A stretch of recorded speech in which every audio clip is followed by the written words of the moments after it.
Hey guys, welcome to my video for the best Nintendo DS game of 2008. Now, the DS in my opinion this year had a very solid lineup. There were a ton of great games, especially if you were into RPGs. You were in luck. There were a lot of great RPGs as you're about to see. But there were other great games as well, and I have a lot nominated here, so let me get started. Kirby Superstar Ultra. Now, this is many consider this to be the best Kirby game ever. I do not consider it to be the best Kirby game ever. I'm actually not going to reveal that in case I do a video one day. But in terms of the content in here, there's a lot. You know, there's a whole bunch of Kirby games in one. There's mini games. There's almost full-fledged Kirby games in here. You know, they're not as large as most Kirby games, but you're getting quite a bit of content in here, all split up into different scenarios and everything. A lot of fun. As always, Kirby is charming as usual and cute. Awesome game. Remake of a Super Nintendo game. Ninja Town was one of my biggest surprise hits of 2008. I went into this game almost knowing nothing, didn't know what to expect. I never really watched anything on it, and I came out so surprised, so addicted. I could not put this game down when I first got it. It's essentially a tower defense game set in a really cutesy ninja world, and it is just ridiculously addicting. I can't recommend this one enough. Dragon Quest IV. This is a remake of the original Dragon Quest IV. However, I never played the original Dragon Quest IV, so this was a nice, fresh start for me into the series. And let me tell you, this is as traditional as RPGs are gonna get on the DS. It's so nostalgic, it's unbelievable, and they gave it like this new coat of paint where in the dungeons and 3D world you have a 3D map, you can rotate the camera, and during battles the enemies are really nice and animated. There's a great updated soundtrack, and overall, if you're looking for something that's traditional, classic RPGs you can get, go with this one right here. The World Ends With You. Square Enix, when it comes to putting out new franchises or games that aren't, you know, a reworking of something else from another series, they usually tend to fall flat. However, The World Ends With You is a big exception to that. Excellent story, excellent music, excellent character design. The music is amazing. But the biggest draw is the battle combat system, where it actually uses both screens of the DS. You control the bottom screen and the top screen at the same time. Bottom screen with the stylus, and the top screen with the face buttons on the DS.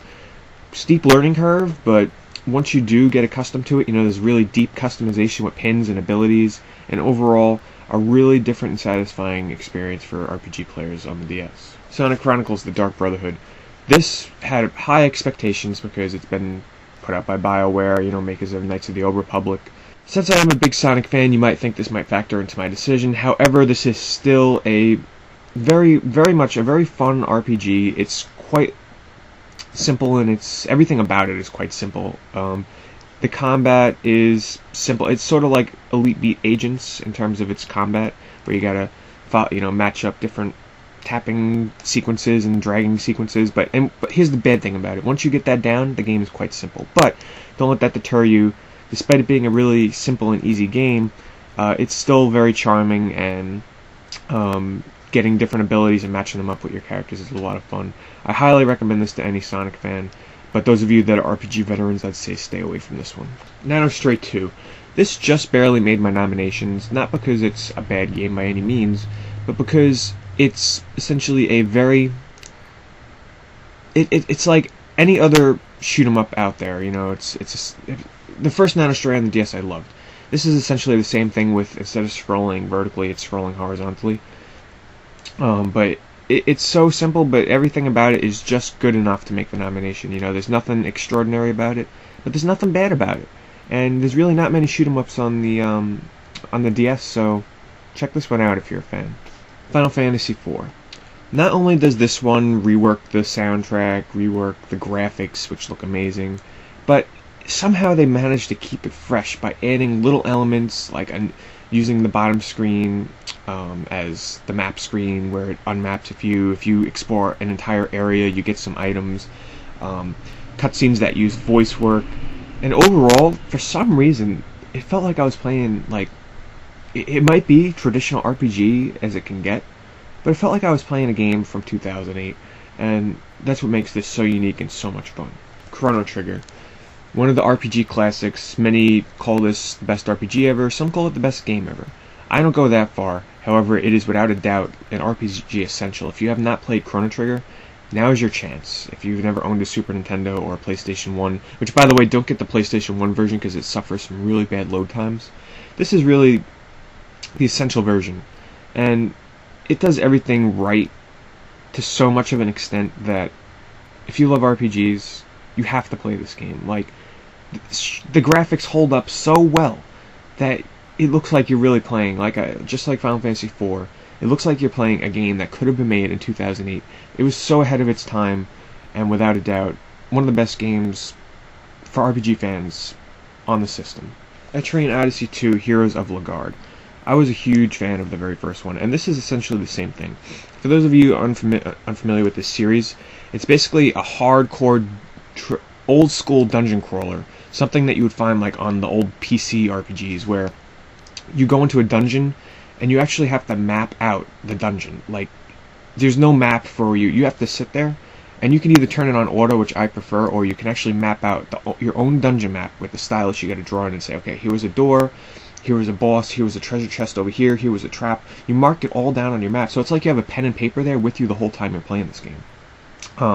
Building up your character skills. It's so traditional, so bare bones in terms of what you would expect from an RPG game, but it's so addictive. One of my favorite series, one of my new RPG franchises out there, and it's one of my favorites. Professor Layton and the Curious Village.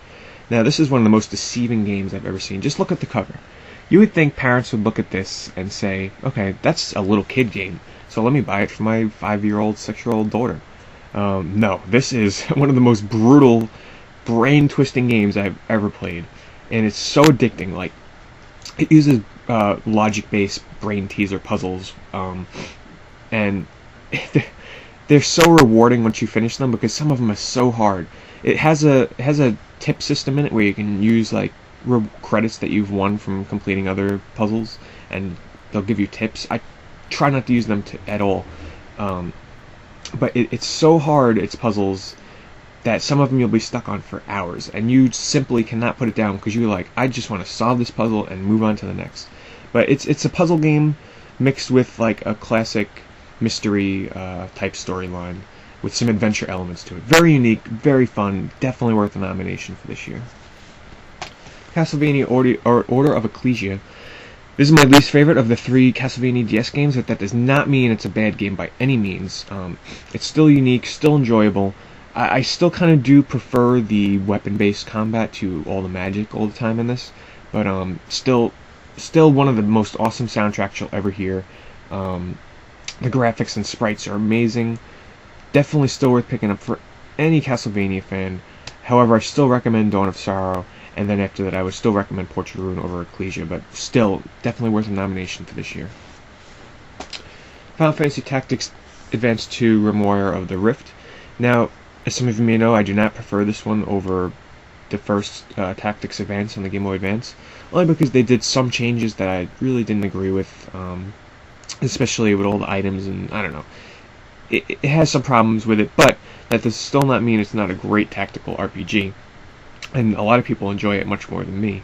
However, like I've said, it has some of its problems in terms of, I don't like the way that you get new jobs in this one, but the graphics are great. The breadth of new jobs that are in here, it's amazing. Like, if you're a fan of games that give you a huge, wide variety of jobs to use, this is the tactical RPG to go for you. So, my game of the year. Let me just say it came down to these 4 games. So, let me start eliminating them here. Professor Layton? No. Ninja Town? No. Chrono Trigger or Final Fantasy IV? Final Fantasy IV.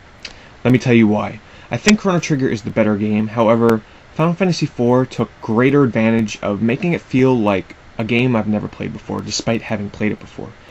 While Chrono Trigger might have, you know, the better gameplay and everything like that, in my opinion, Final Fantasy IV is still an awesome game, and just the fact that while I was playing it, I got so much enjoyment out of seeing the new updated graphics, the soundtrack, the voice acting. It really felt fresh, and overall, it really pushed it over the top of Chrono Trigger for me this year. And I really enjoyed playing this one, and that is why it is my Nintendo DS game of the year.